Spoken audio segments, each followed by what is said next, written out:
Howdy folks, Doc here with Last Best Tool. And Knipex really grew a spine on this one. They actually make a utility knife, or at least it's got the Knipex name on it. I'm not sure it's where exactly it's made.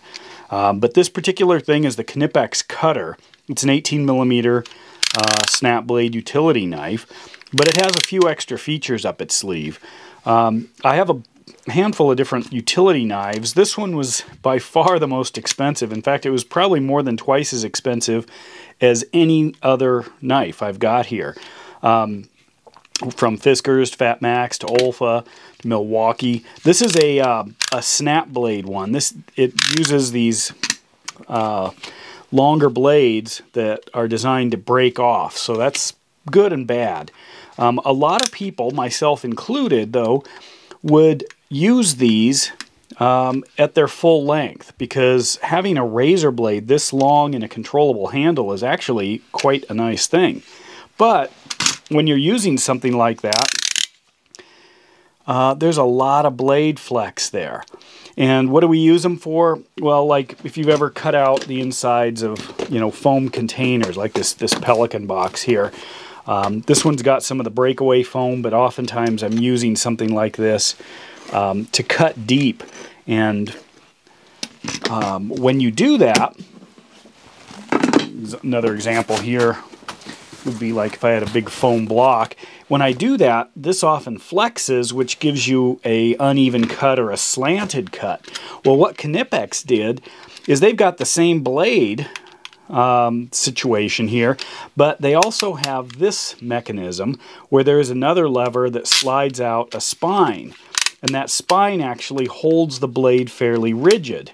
So that's a big difference. A little flex, but not much. So when you're slicing through, you get a much more predictable cut than if you're trying to slice through with a, you can see the line, how it starts to bend with a flexible blade.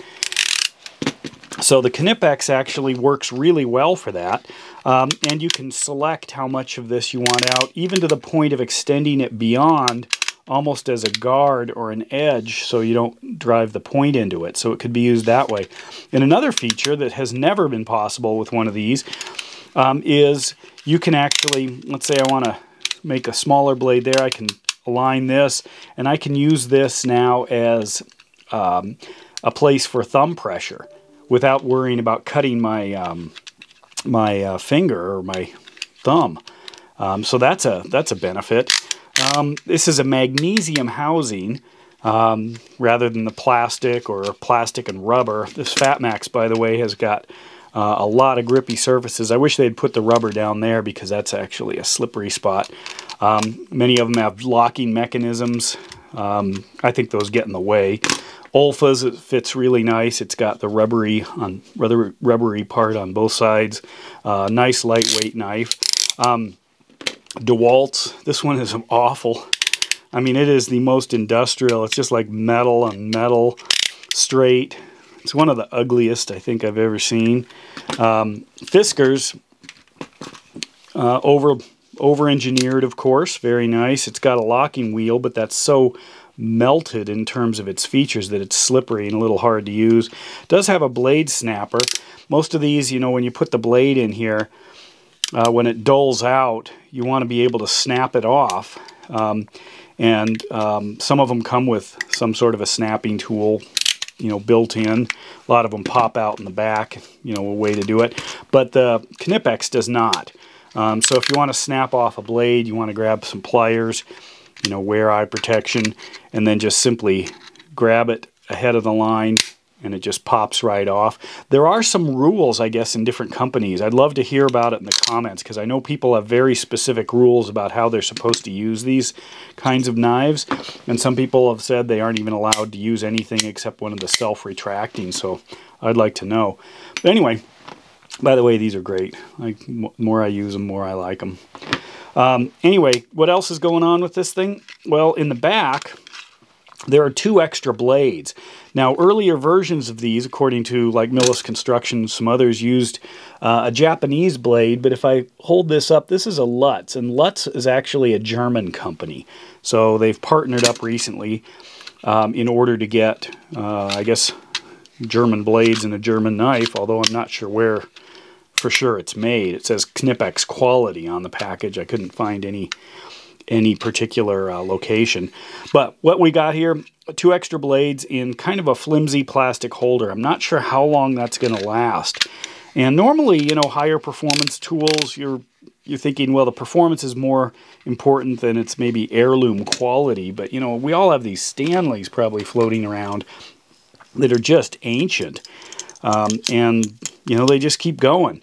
This is the 99A. One thing, if you look really close, you can see that the seam here runs right up near the line of the blade. So as you were pushing down hard, it was actually risking spreading this. So the newer designs of all these things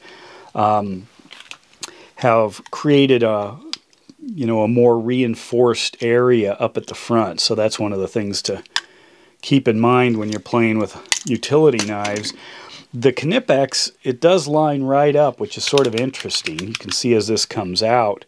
But remember, inside there is this metal shield. But I can still kind of spread that a little bit with my fingernail and widen it. There's just a standard kind of clamp reinforcement up here with only one screw in the back holding this mechanism together. I haven't had any trouble, haven't heard of any trouble. As the magnesium housing goes, it is pretty slippery. Very slippery on the side, but usually you aren't holding the knife by the side. You're holding it in this jimped area. Like the color. I don't know how long it's going to last compared to some of the the solid metal designs. You know, it's supposed to be solid metal, but they've got these plastic parts. The blade change on this is a little interesting. There's a button here that actually pushes up on an area inside this blue button that then releases the blade. So if I push that, I can eventually slide the blade out. It's a bit of a challenge. Does seem to work fairly well when you get the hang of it. And it's probably recommended to use some sort of a, if you're on the very last little bit of the sharpness, use some sort of a plier or something. Let's see if I can get this guy back in. It's a bit of a challenge. There we go. And you can see you've got to line that up. I'm going to push this to the end. That was my problem. Push this down. And there, and it locks in. Good to go. You're not changing those out, you know, on the fly near as often as one of these usually, at least in my work. Does have a lanyard hole. This was $32 on Amazon with shipping included. Earlier it was $29, and then it was like $20 for shipping because it was coming from some far off land. So I've been waiting to get a hold of one of these. Finally pulled the trigger on one. It's a nice tool, very nice. I can see the quality of the blade compared like to the Stanley, you know, when I'm slicing things with it. The little snap-off pieces, as these get shorter, I think they get less and less useful, so I'm a little rougher with them.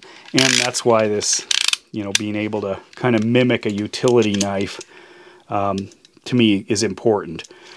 Even though it's a breaking blade, a snapping blade one. You can see inside there. It doesn't have the country of origin as far as I can tell. It doesn't say it anywhere on here. If you know, let me know. But anyway, that's the Knipex cutter utility knife. My guess is that a better version of this will come out in the future that maybe has more robust mechanisms like to hold this blade tray in. These are little wings, kind of pressure wings. Those, I've had all kinds of tools that had stuff like that they just snapped off. And it holds 2 blades, 2 extra blades. Overall, it's a good knife. The Olfa is probably $10 or less. This is about $30 or more. So you can decide. As far as the utility knife goes, though, this is a premium one. This is a good solid workhorse. So anyway, that's it. The Knipex CutiX. This is the 9010 165. And with that, Doc out.